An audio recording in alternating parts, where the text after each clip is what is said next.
everybody, Sunfire here. So I want to wish you a Merry Christmas. I meant to get this out a little before Christmas or on Christmas, but it just didn't happen. So today I'm going to talk about the supernatural and Christmas. So when I was a kid, I remember listening to Christmas carols while I was decorating the tree with my mom. Well, now I'm older, and when I and I'm doing a lot of the baking now in for Christmas. So I do a lot of the baking, and when I was baking, I was listening to Christmas carols, and then who pops on? Andy Williams, and the song "It's the Most Wonderful Time of the Year."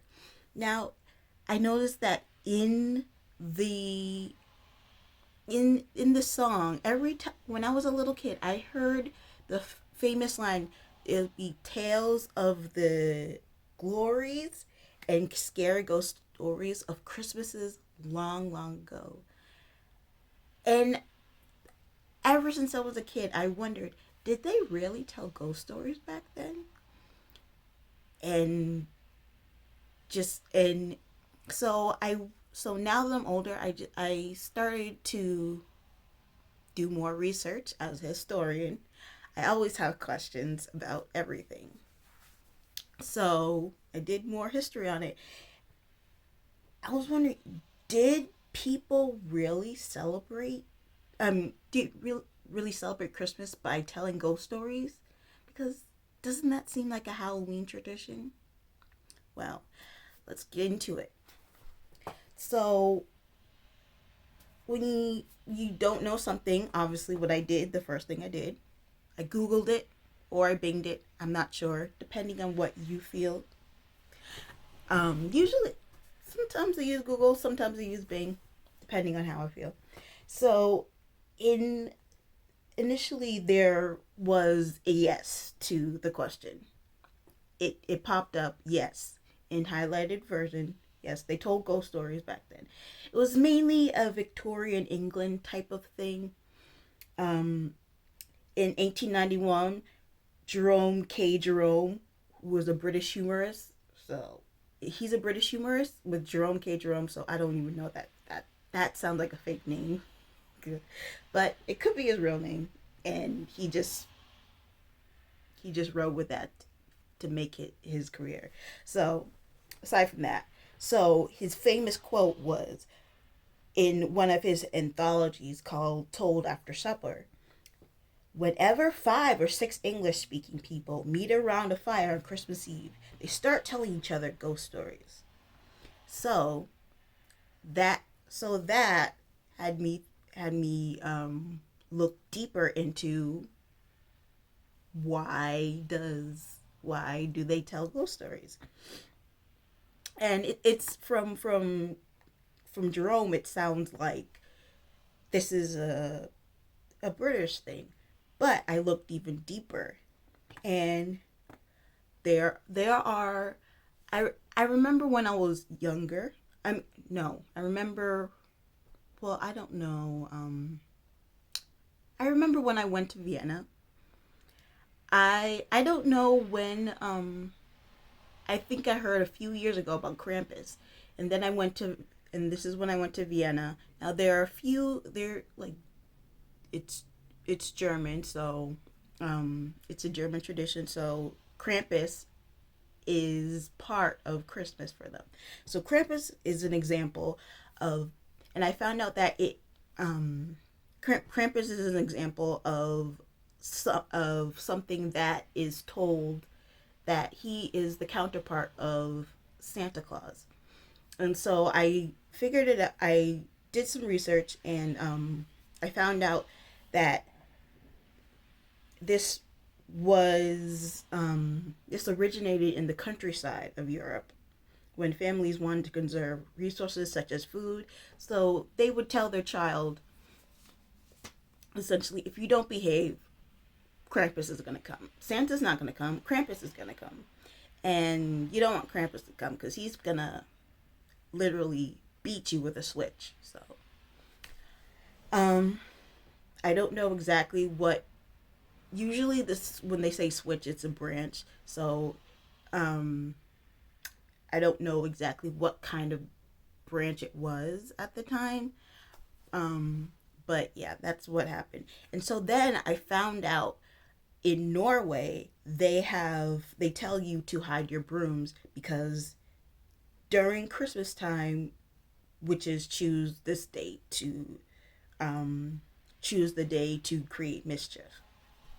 So you want to take away their brooms so they can't fly, so they can't go around causing havoc.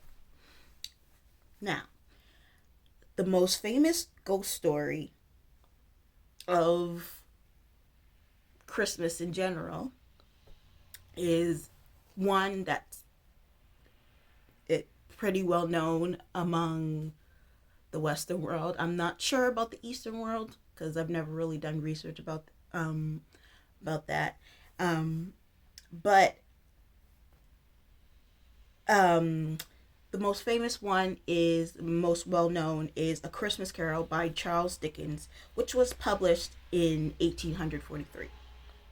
So, if you don't know, the story is of an old man, Ebenezer Scrooge, who was visited by three ghosts in order to understand a moral lesson. So, whether you've seen the Muppet version, whether you've seen the Disney version, there are tons of versions out there, so I'm pretty sure, and they're basically all have the same exact premise. So there are good adaptations of the Christmas Carol, there are bad adaptations of the Christmas Carol. One way or another, you're gonna find out what the moral of the story is about. So what I believe is that the story of Krampus and Scrooge have in common, I believe, is that, and this is, I know it kind of sounds like a stretch, but this is what I have, that they were, it indoctrinated children.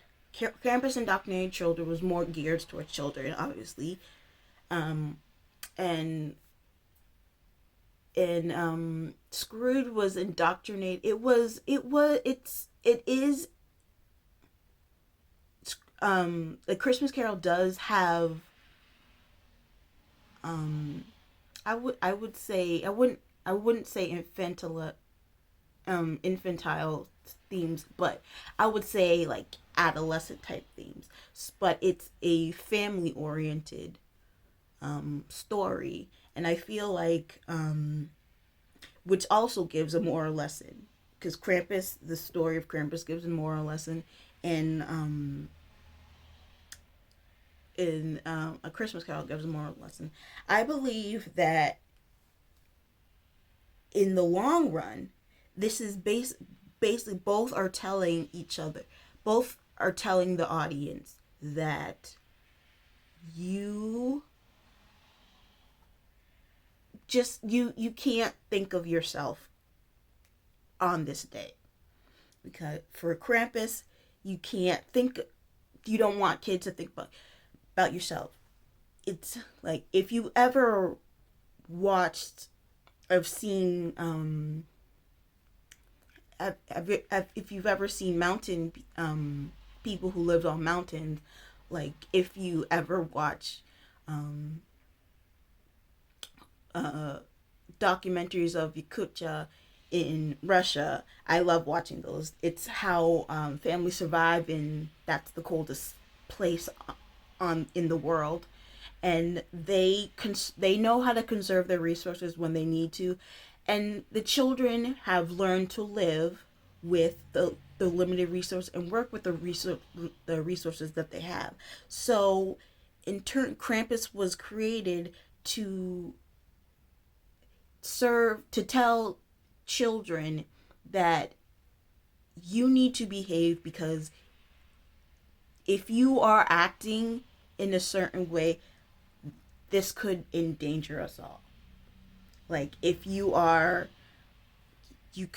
a child could eat all the food, and then the family wouldn't be able to conserve all the food for the brutal winter, but the child was, I mean, when you're hungry, you're hungry. Obviously, that's why they can conserve food for winter. But if a child just gets gluttonous, that's not good. Because we're trying to save things for the winter, and animals, they're going to hide themselves during the winter or sleep off during the winter. So you're not going to be able to go and hunt. You're not going to be able to grow things, obviously, because the ground is hard, and the cold, and most likely nothing will grow. For Scrooge, it's it is a very different type of more a different type of moral thing, where but the message is you still need to not just think about yourself, because Ebenezer Scrooge, he thought about himself, but he was so enveloped in his wealth that he lived essentially like a poor person, because he I believe he ate porridge all the time, and that's porridge is used to be a poor person food. So like he had a bunch of money, and and so and also he didn't give to anyone. He didn't give out to charities. He obviously, if you've seen, I forget his name, the his worker, I believe it's his name is Bob something, I forget. It's been a while since I've seen the Christmas Carol. um I think tried to make him work on Christmas Eve, and it's that act of selflessness that brought on the spirit of Christmas past, present, and future. And the same the thing with Krampus, and in when the Christmas spirit of the future came, they showed the end result was they showed that the end result of you being selfish during this time is that you will end up in a bad situation. For Krampus, it's being beaten. I don't know how what the physical force Krampus uses, how to measure the physical force of Krampus is being hit hit I assume just being spanked on the butt, or having a branch hit you, and then and for Scrooge it's death, because he's he's he's not just stressing other people out, he's stressing himself out, because he has lost love because of his he has lost love, he has lost friends, because he is heartless, and he only thinks about money. Money doesn't buy happiness, but I mean, it does help. I mean, a person who has money, I'm not going to be happy when I'm poor. I'm not going to be happy sitting on the street with nothing to my name. But and but I mean, I'm not going to be happy when I'm just in a huge house and I have no one to talk to except pretend my money is someone, because money can't talk back to me. Money cannot hug me. Money cannot kiss me. So that's the thing. Um, but the thing is, what I find interesting, but not so scary, like to the point where people like to be scared of it. Scared people like to be scared just for the fun of it sometimes. I mean, Krampus could be just being scared for the fun of it, but it also, but like I said before, it also comes with a very um it also comes with a lesson that should be listened to. And so I just believe that um I also believe, like, for example, like, during the origin of how Christmas became a thing is because it was originally a pagan holiday, but um in the fourth century, I believe, um the Pope, or I don't know if it was exactly the Pope or was it bishops, um they created they wanted, well, they're probably going to get permission from the Pope. They went to the bishops went to the Pope to get permission. um they probably made Christmas, they to promote more Christianity. They probably created the birth of the Christ, um created the day of the birth of they fabricated the birth of Christ, because usually birthdays were not written down.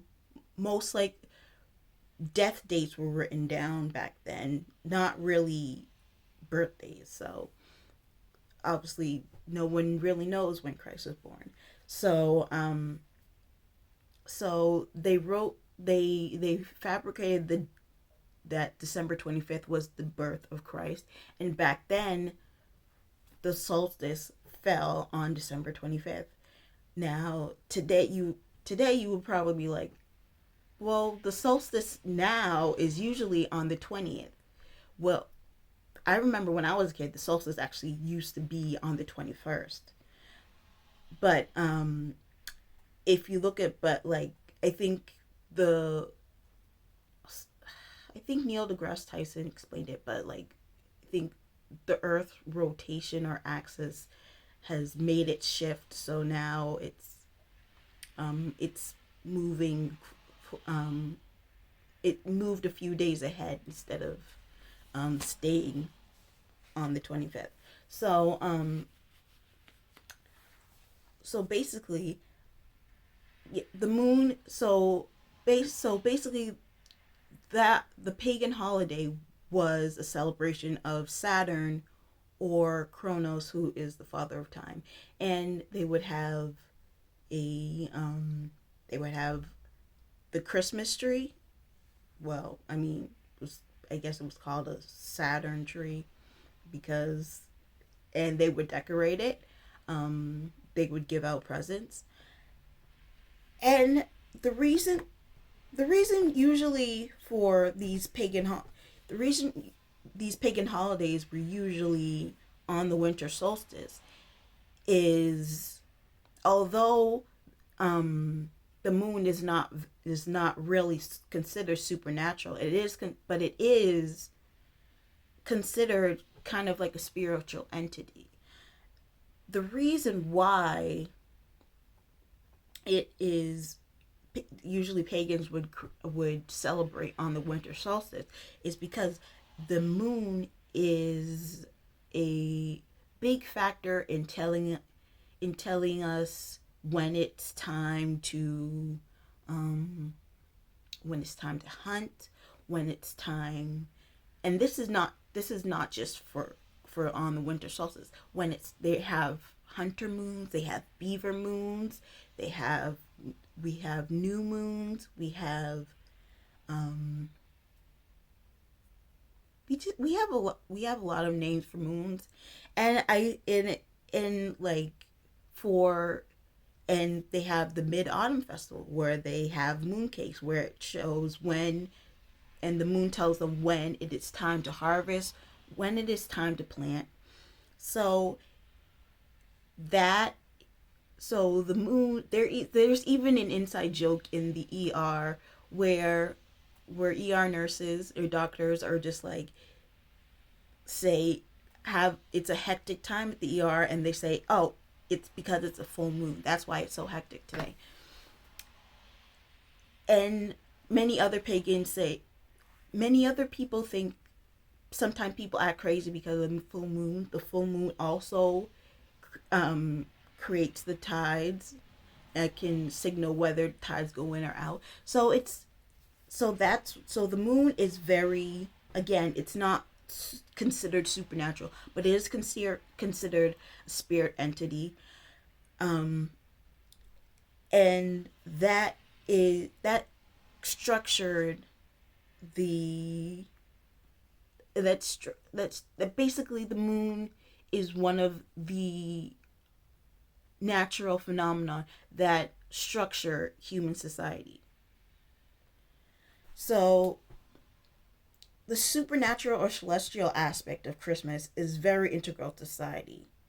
One, because the solstice is on its own right to humans, important for agriculture and society in general.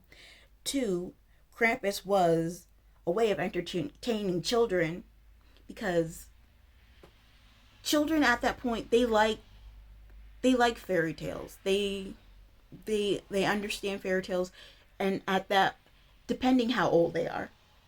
Um, but even when you're young, older children like to be entertained with ghost stories, and younger children they do sometimes like it. Sometimes they don't. Um, but when they had to deal with harsh realities, that's just the usually parents heart don't like to tell harsh realities of things to little children. So, and also they just have to explain complex reasons. Maybe children will don't understand why it is so important to act in a certain manner on a countryside where it's very integral that you are a part of a coordinate family and you cannot be individualistic in a sense where you have to work together to survive. So they came up with be good and do your chores or Krampus is going to come. So, and three, A Christmas Carol was introduced during Victorian England and in America. The, and so the nostalgia of Christmas traditions during the harsh and structured conditions of the Industrial Revolution gave I feel like it reintroduced the meaning of Christmas behind, yes, Christmas was Christmas. That's actually how my mom taught me how to write Christmas because I always forgot how to write Christmas. But just say Christ. She said, you know how to spell Christ, and then must. Christmas. But it introduced, they knew it was, the center was on Christ. But during the Industrial Revolution, it was the Industrial Revolution, and countries were competing, also trying to compete with each other to see who could have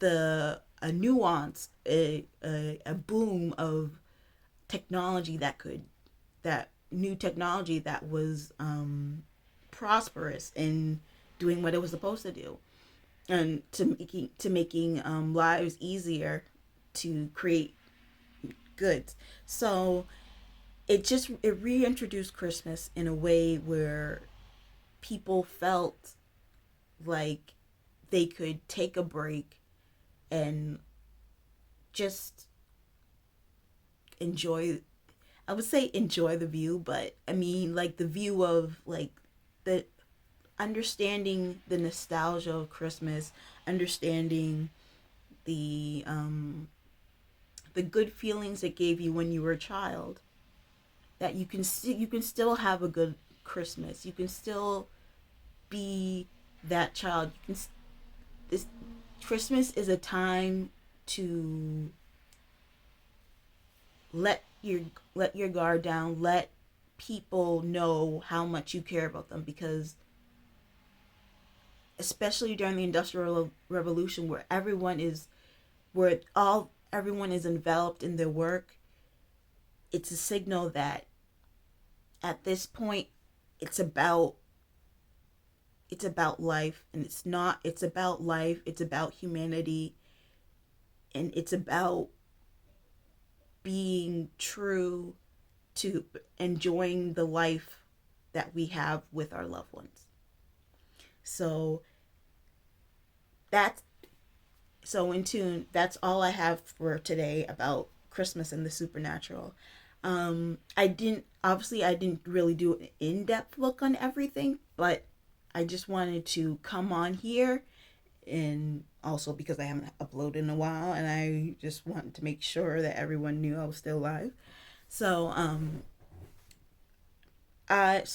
so yeah, again, I just wanted to come on here, tell you a little bit about what I have done, researched, and I hope you all like it. And if I don't, if I don't see you, um, have a happy new year. I'll see you next year. Bye.